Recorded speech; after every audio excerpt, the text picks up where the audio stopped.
আফগানিস্তানের পূর্বাঞ্চলীয় পার্বত্য দুই প্রদেশে ভয়াবহ ভূমিকম্পে সর্বশেষ খবর পাওয়া পর্যন্ত অন্তত ৮০০ জন নিহত হয়েছেন। দেশটির সরকারি সূত্রের বরাতে এ খবর জানিয়েছে সংবাদ মাধ্যম আল জাজিরা। দুই প্রদেশ মিলিয়ে আহতের সংখ্যা ২৫০০-এর বেশি। বিধ্বস্ত হয়েছে অনেক বাড়িঘর।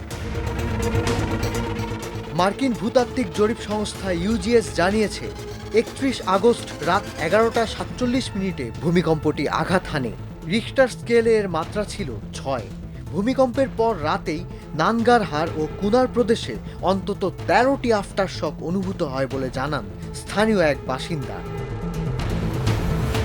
ভূমিকম্পের ফলে দুর্গম পার্বত্য এলাকায় অনেক জায়গায় মাটি ধসে রাস্তা বন্ধ হয়ে গেছে। এতে ব্যাহত হচ্ছে উদ্ধার কাজ। আকাশপথে উদ্ধার অভিযান চালাতে সহায়তার জন্য আন্তর্জাতিক সংগঠনগুলোর প্রতি আহ্বান জানিয়েছে তালেবান সরকার।